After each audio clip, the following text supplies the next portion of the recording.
오늘 여러분들과 함께 살피고자 하는 인물은 바로 바나바라고 하는 사람입니다. 그런데 사실 이 바나바는 별명이라고 하는 게 더 맞아요. 이름은 따로 있습니다. 요셉이라는 이름을 가지고 있었고, 그 사람은 구브로 사람이었고 레위 지파 사람이었어요. 레위 지파 사람이라고 하면 유대인이죠. 그러니까 유대인으로서 요셉이라는 이름을 가졌고, 그런데 우리가 이 바나바를 부를 때 요셉이라고 부르지 않고 대부분 이렇게 특별한 시간 아니면 바나바라고 불러요.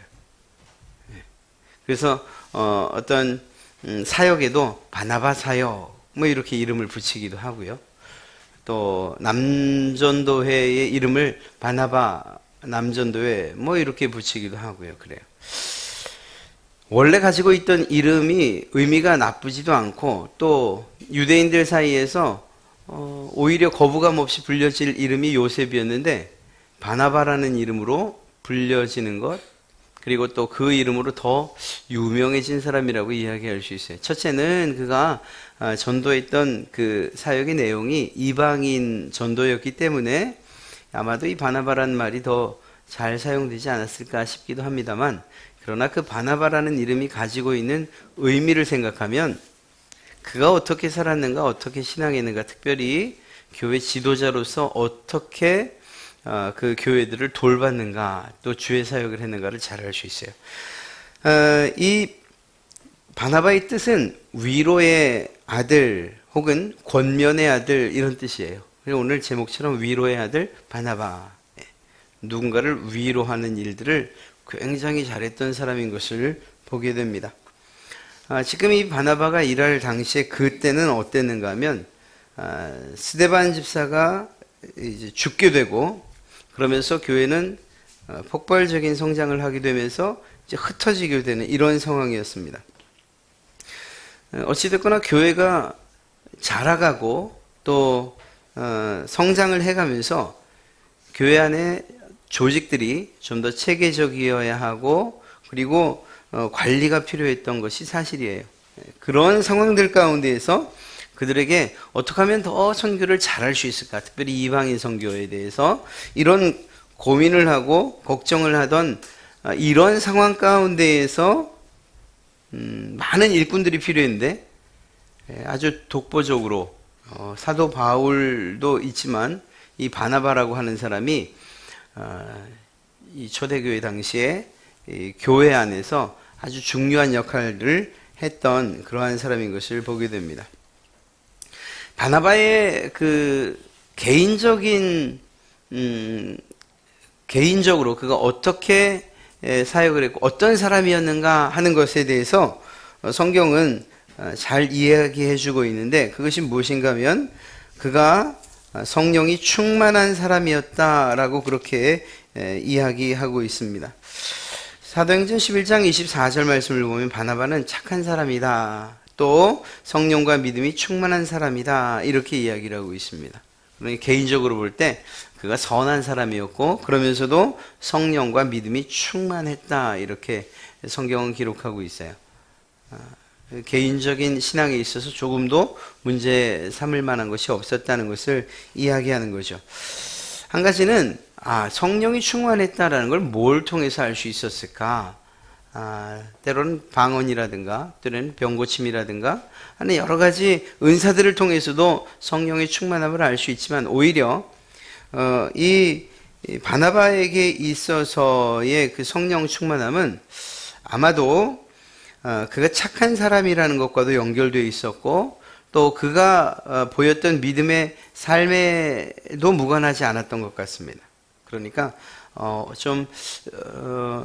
이렇게 드러나는 그러한 성령의 외적인 은사보다는 오히려 그가 가지고 있는 성품과 또 그것을 통해서 사람들을 세워져 가는 이런 모습들을 보며 그가 성령 충만한 사람이었다, 이렇게 이야기하는 것 같습니다. 우리가 그걸 좀 살펴볼 거예요. 바나바에 대해서 성경은 그가 어떤 사람이었다라고 규정하고 있는데 그냥 그 단어들로만 나열하고 있지, 또 적어도 이 사도행전 11장 안에서는 더 이상의 설명이 없지 않습니까? 그래서 이제 그가 어떤 일들을 또 어떤 상황들을 또 어떤 사건들을 겪었는가 생각해 보면 나중에 우리는 결론 부분에 가서 그가 정말 믿음이 있는 사람이었고 성령이 충만한 사람이었구나 하는 것을 이제 알게 될 거예요. 그러면서 동시에 우리도 성령이 충만하다면 어떻게 살아가야 하는가 하는 것에 대한 대답을 이제 얻을 수가 있게 되죠.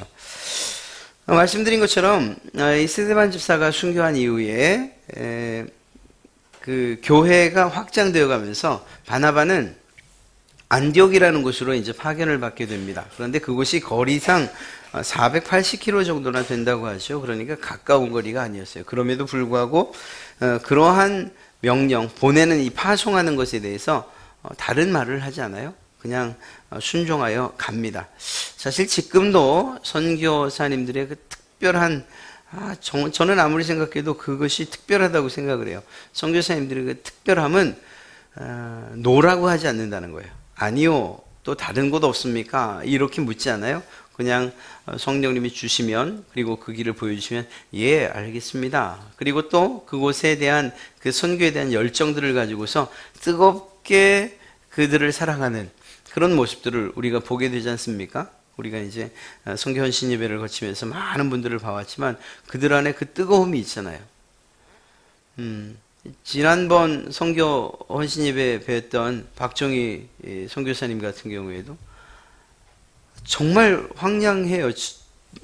그냥 아프리카의 큰 땅에 200만 밖에 살지 않는다고 하니까 저런 곳에서 어떻게 살까 싶은 생각이 드는데도 불구하고 비자만 준비되면 또다시 나가시려고 하고 있고요. 우리 파키스탄의 박남석 선교사님도 마찬가지고 준비되면 들어가는 거예요. 야, 여기 좋은 자리 있으니까 여기에서 좀 우리 선교하면 안 될까 해도 미국 본부에서 잡아도 이제 비자만 나오면 바로 들어갈 준비를 하고 있고 혼자 들어갔다 나와서 지금 비자 기다리고 있어요. 결과가 궁금하네요. 5월 중에 나온다고 합니다. 여러분도 기도해 주세요. 나오면 들어가겠다는 거예요. 준비를 하고 있어요. 캄보디아의 김창영 선교사님도 마찬가지고. 하여튼 여러분들이 지금까지 이렇게 거쳐서 만나서 교제한 그 선교사님들의 이야기를 들으면 그냥 보내면 가는 거예요. 위험하다, 안 위험하다, 이거 없어요. 그냥 위험하면 그곳에서 위험한 거예요. 폭탄 테러가 일어났다는 이야기를 들었어요. 파키스탄에. 그래도 거기를 가야 되는 것. 그렇게 그 명령에 순종하시는 분들. 바나바도 사실 그런 의미에서 볼 때에 정말 신실한 사람이고 또 하나님께서 보여주신 그리고 주신 명령에 분명하고 그리고 절대적으로 복종하는 그러한 사람인 것을 알 수 있습니다. 그러니까 주의 일에 자신의 혼신의 힘을 다해서 하는 사람인 거죠. 그런 사람을 성령이 충만하다고 말하는 건 틀리지 않죠. 하나님께서 말씀하시는 대로 그 말씀에 순종해서 움직여가는 사람들, 그거야말로 성령의 이끌리심을 받는 사람이라고 이야기할 수 있을 것입니다. 이렇듯이 개인적으로 이 사도 바울을 이야기할 때 선한 성품을 가졌고 착한 사람이고 믿음과 성령에 충만한 사람이다. 조금 막연하지만 지금은 우리 갈릴리 교회 성도 여러분들도 또 오늘 예배 참석하신 여러분 모두 다 정말 믿음에 있어서 또 성령에 있어서 충만한 그러한 사람들, 그리고 하나님 보실 때 또 사람 보실 때 선하다고 인정받는 그러한 여러분 되시기를 주님의 이름으로 축복합니다.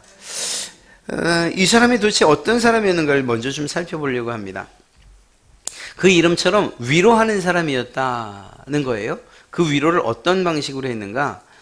사람을 세우는 그러한 방식, 또 다른 사람을 믿어주는 이러한 방식으로 그 위로를 나타냈던 것 같습니다. 이 사도 바울, 그러니까 사도 바울이 예수님을 만난 다음에 그냥 즉각적으로 이방인 선교에 뛰어든 게 아니에요. 왜냐하면 사도 바울이 그럴 수 없는 이유가 있었습니다. 예수 믿는 사람들을 직접적으로 핍박하던 사람이었거든요. 그러니까 그런 상황 하에서 사도 바울이 나 이제 예수 믿기로 했습니다 라고 해도 아무도 믿어주지 않을 수밖에 없습니다. 그런데 그런 사도 바울, 그리고 그 앞으로의 사역의 방향들을 제대로 결정하지 못했던 그 사도 바울, 또 한 가지는 오늘 우리가 읽었던 말씀을 보면 이 회심, 사도 바울의 회심에 대해서 많은 그리스도인들이 오히려 두려워하는 그러한 상황. 그래서 사도 바울을 믿지 못하겠다고 하는 그런 상황 가운데에서 이 사이에 누가 중재자 역할을 하는가 하면 바로 바나바가 그 일을 합니다. 바나바는 사울이 어떻게 변했는가, 어떻게 회심했는가에 대해서 잘 살폈고, 그리고 이 내용을 두려움에 떨고 있는 그리스도인들 그리고 교회 지도자들에게 잘 설명을 해요. 여기에서 그냥 있는 일들을 그대로 전달해 주는 것, 이것으로 끝나는 게 아니죠. 정말 이 사도 바울이 진정한 회심이 아니고 어떤 작전이었다면 그 모든 책임을 누가 져야 되는가? 이 바나바가 책임을 져야 되는 거예요. 그렇지 않습니까?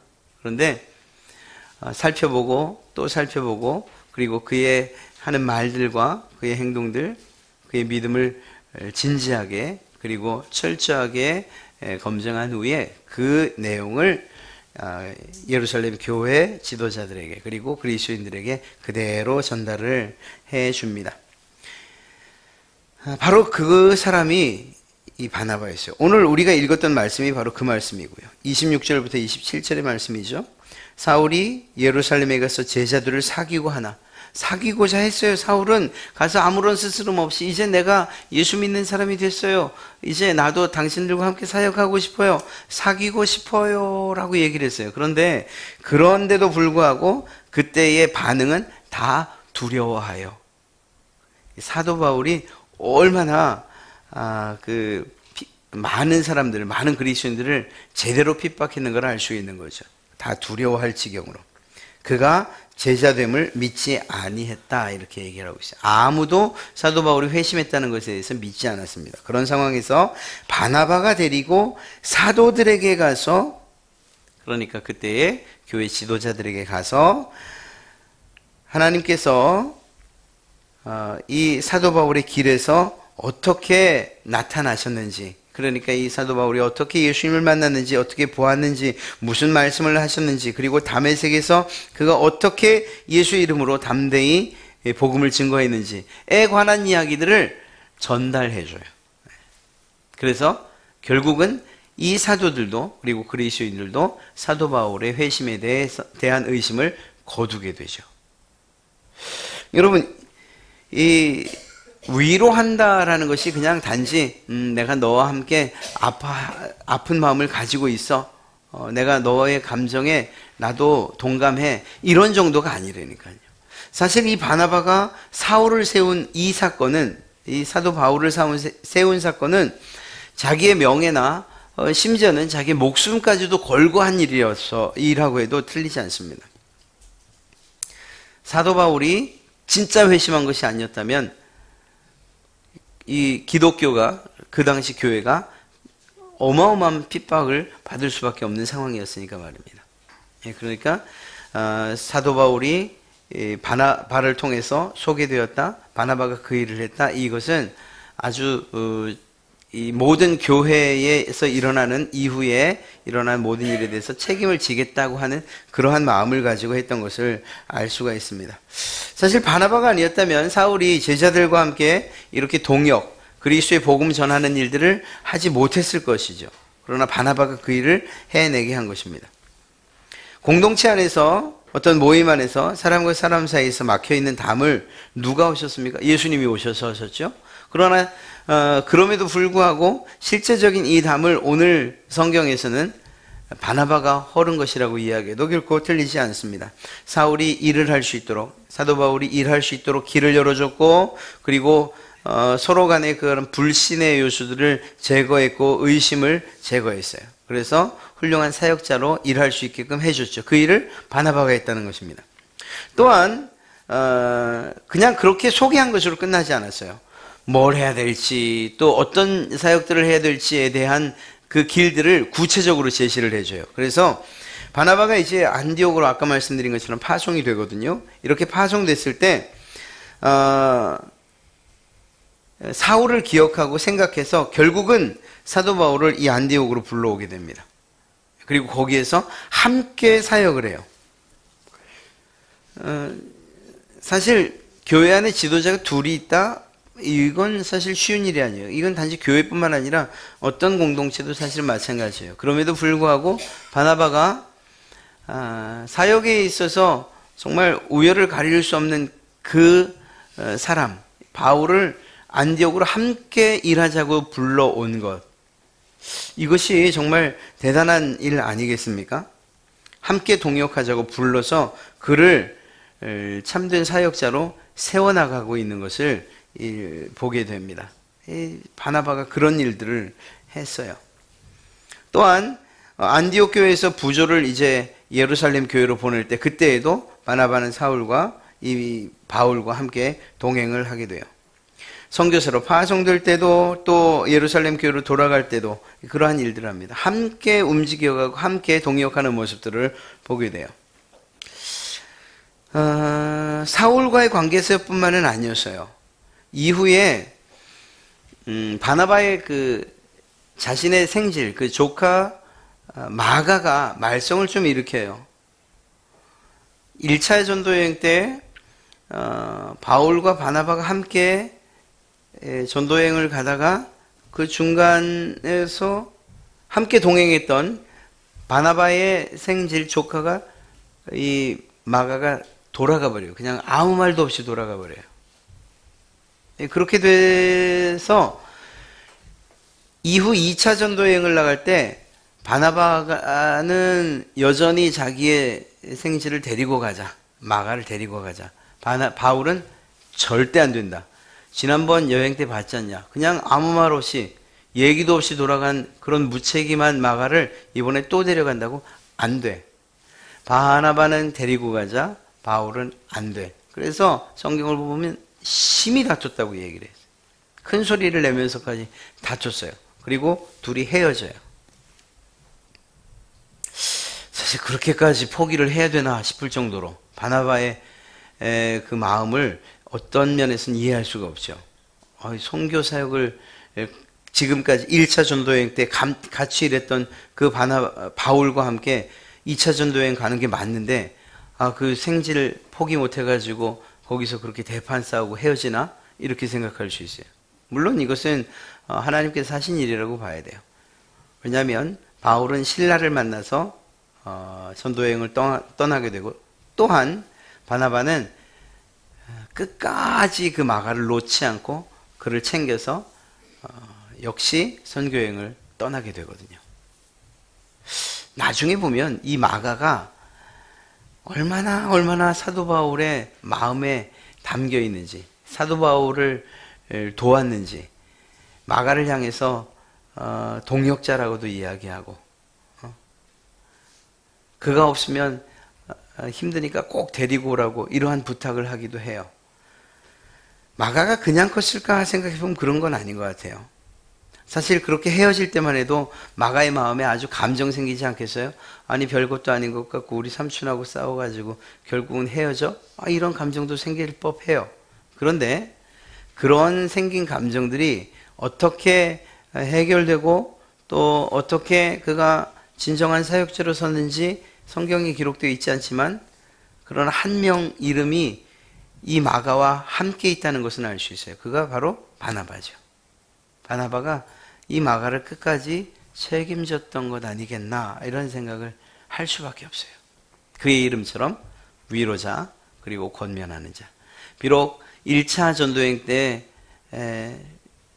모든 사람들을 실망시켰지만, 그러나 그에게 기회를 다시금 주고 다시금 일어설 수 있도록, 또 더 나은 사역자가 될 수 있도록 용기를 북돋고 또 권면을 해서 결국은 세우는 그런 바나바, 그 이름에 걸맞는 위로하는 사람이란 그 일을 이 마가에게 바나바가 했지 않았겠나, 이러한 생각을 해보게 됩니다.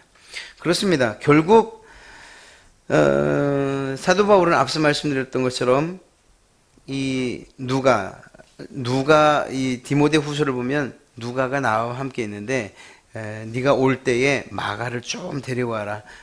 그가 나의 일에 정말 유익하다라고 이야기할 정도로 마가를 굉장히 챙기고 보고 싶어하고 그가 아주 훌륭한 사역자라고 칭찬을 하는 것을 보게 됩니다. 누가요? 바울이. 그렇게 그냥 원수처럼 헤어졌던 그 바울이 그 마가를 그렇게 이야기하고 있어요. 마가가 홀로 그렇게 세워졌겠는가? 그게 아니라는 거죠. 바나바가 그를 돕고 위로하고 권면하고 그래서 결국은 하나님의 일꾼으로 삼았을 것이라는 것입니다. 이렇게 하나님의 일을 함께 하고 있는 사람, 그리고 다른 사람들로 하여금 함께 일할 수 있게 돕는 사람, 그 사람이 바로 바나바였어요. 성령 충만하다라고 이야기하면서 내게 주신 은사 그것 하나 때문에 다른 사람들을 무시하지도 않았고요.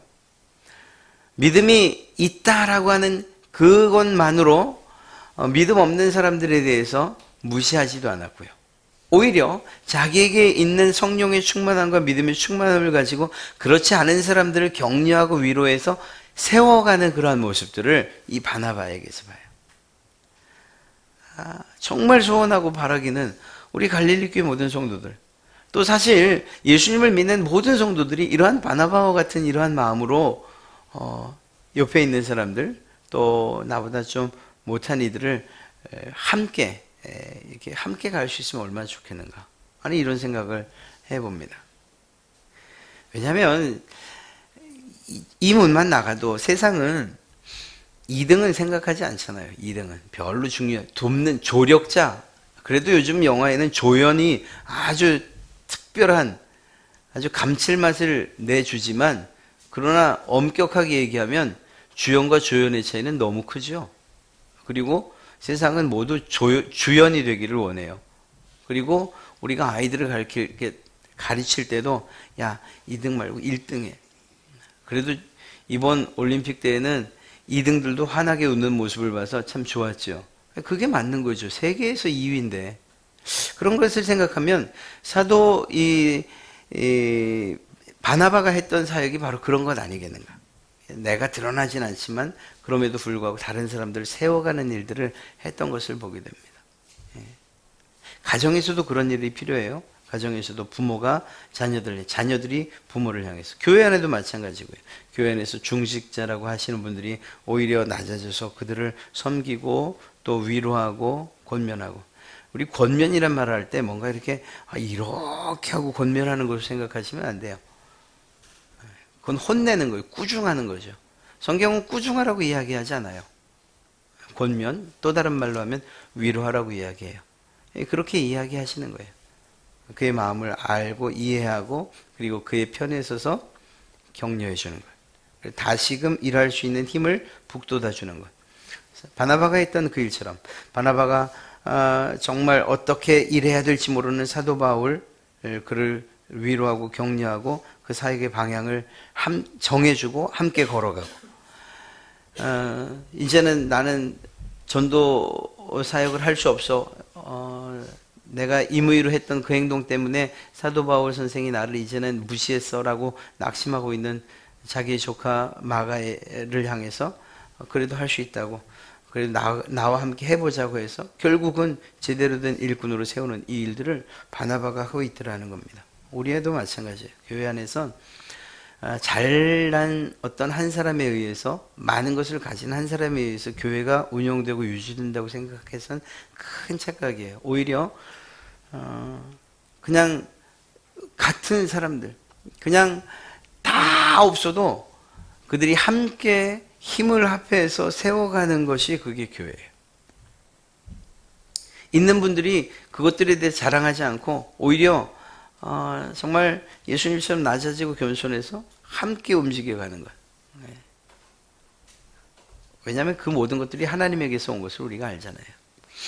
이렇게 교회가 이런 모습으로 자라갈 수 있다면 이것이야말로 하나님께서 기뻐하실 교회가 아니겠는가 생각을 해봅니다. 또 그런 바나바와 같은 위로자들이 넘치는 교회라면 그 교회말로 참 행복한 교회 아니겠습니까? 그래서 누구하고 이야기해도 마음의 평안을 얻고 위로받고 또 새로운 힘을 얻고, 그래서 또 밖에 나가서 열심히 살 수 있고, 그런 교회가 참 좋은 교회죠. 바나바는 또 개인적으로도 인정을 받는 그러한 사람이었던 것은 틀림이 없습니다. 먼저 그가 했던 일들이 모든 교회와 또 사도들에게 인정받아요.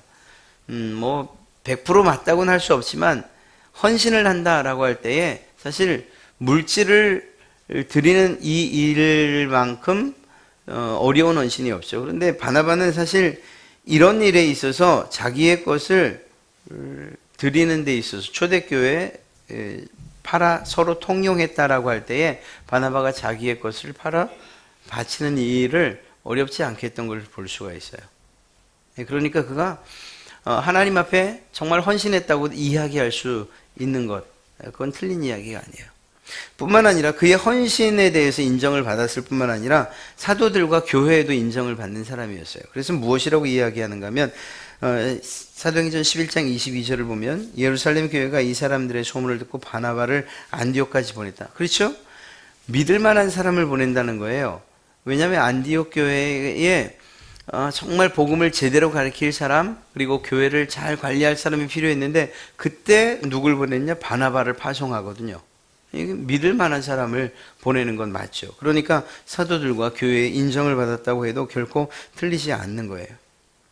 또 이렇게 사도들과 교회뿐만 아니라 사람들에게도 인정받는 것을 보게 됩니다. 안디옥에서 1년 동안 가르쳤어요. 그런데 그 가르친 사람들이 나중에 어떤 이야기를 듣는가 하면 그들이 그리스도인이라는 이야기를 이 안디옥 교회에서 듣게 돼요.